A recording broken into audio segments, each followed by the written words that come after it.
नमस्कार, मी रोशना कदम रोशनाज रेसिपीमध्ये तुमचं सर्वांचं स्वागत करत आहे। आज मी तुमच्याशी अशी एक रेसिपी शेअर करणार आहे की त्याच्याशी माझी शाळेतील आठवण जोडलेली आहे। तर ती आठवण काय आहे मी व्हिडिओमध्ये सांगणार आहे, त्यासाठी व्हिडिओ शेवटपर्यंत नक्की बघा।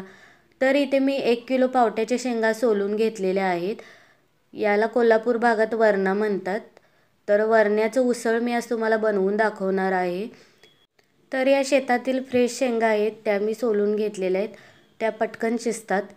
तर इथे मी त्यासाठी लागणारं साहित्य काय घेतलेलं आहे पाहूया। तर इथे मी एक टोमॅटो चिरून घेतलेला आहे, एक कांदा चिरून घेतलेला आहे, कोथिंबीर चिरून घेतलेली आहे थोडी, आणि मसाल्यासाठी इथे मी थोडंसं खोबरं आणि कोथिंबीर घेतलेली आहे। तर त्याचं मी वाटण करून घेणार आहे। तर मिक्सरच्या भांड्यामध्ये आता आपण खोबरं आणि कोथिंबीर घेणार आहोत आणि त्यानंतर आपण हे वाटून घेणार आहोत। पाणी न घालता आपल्याला हे कोरडंच मिश्रण वाटायचं आहे। तर मराठी शाळेमध्ये एक वनभोजन वर्षातून एकदा व्हायचं। तर ज्यावेळी या शेंगा लागतात तर त्यावेळी हे वनभोजन व्हायचं।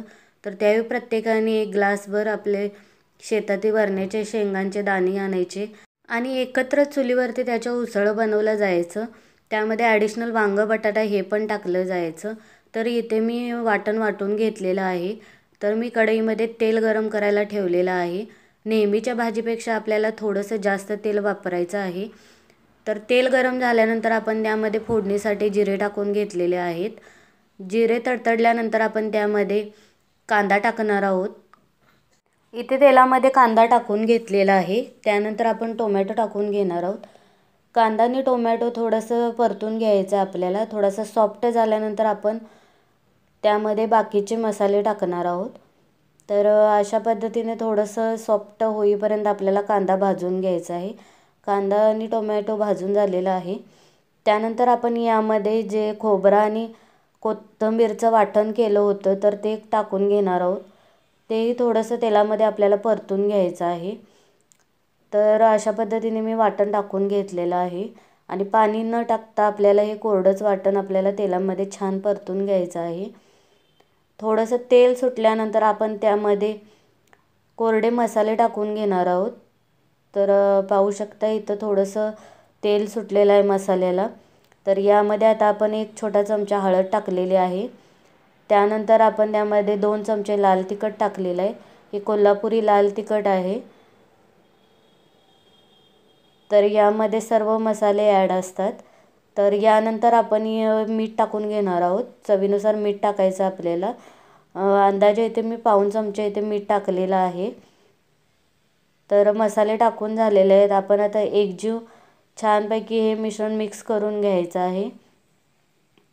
थोडंसं मिश्रण मिक्स करून झाल्यानंतर यामध्ये आपण ज्या मसाल्याच्या भांड्यामध्ये वाटण वाटलं होतं त्यामध्ये अर्धी वाटी पाणी टाकायचं आहे आणि ते पाणी यामध्ये ओतायचं आहे, जेणेकरून आपले मसाले करपणार नाही आहेत।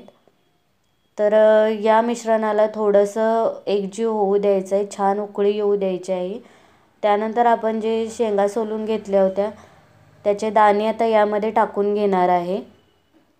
तर मसाल्याला छानपैकी तेल सुटलेलं आहे, पाहू शकताय किती सुंदर कट आलेला आहे। त्यानंतर आपण ज्या पावट्याचे दाणे आहेत ते यामध्ये टाकून घेणार आहे। तर अशा पद्धतीने आपण पावटा टाकून घेतलेला आहे। तर वरण्याच्या शेंगा पूर्ण टाकून झाल्यानंतर आपण मसाल्यामध्ये हे दाणे थोडेसे मिक्स करून घेणार आहोत। त्यानंतर आपण यामध्ये 1 ग्लास पाणी टाकायचं आहे। तर आपल्याला हे शिजण्यासाठी थोडंसं पाण्याची आवश्यकता आहे। थोडीशी कोथिंबीर टाकलेली आहे प्रथम। त्यानंतर आपण यामध्ये 1 ग्लास पाणी टाकून घेणार आहे। पाणी टाकल्यानंतर आपल्याला हे 10 ते 15 मिनटं आपल्याला हे शिजवून घ्यायचं आहे चांगलं। एक 15 मिनटात आपले वरण्याचे दाणे शिजतात। तर जर शेतातील शेंगा असते तर पटकन हे दाणे शिजतात आणि जर तुम्ही विकतच्या शेंगा वापरत असाल तर थोडंसं त्याला कुकरला 1-2 शिट्ट्या देऊन घ्यायच्या आहेत। तर ते सॉफ्ट होतील, पटकन शिजतील, किंवा एक थोडंसं 10 मिनटं आपल्याला जास्त शिजत ठेवायचं आहे। तर इथे मी 15 मिनटं झाकण ठेवून शिजवून घेतलेलं आहे उसळ। तर अशा पद्धतीने पाहू शकता किती सुंदर कलर आलेला आहे। तर इथे वरण्याचे दाणे पण शिजलेले आहेत, बोटाने चेक करायचं आहे। आणि ते आपले वरण्याचं उसळ तयार झालेलं आहे. थोडीशी कोथिंबीर परत एकदा वरतून टाकायची. रेसिपी कशी वाटली नक्की सांगा. आवडल्यास लाईक करा, शेअर करा आणि सबस्क्राईब करायला विसरू नका. इन्स्टाला फॉलो करा. धन्यवाद.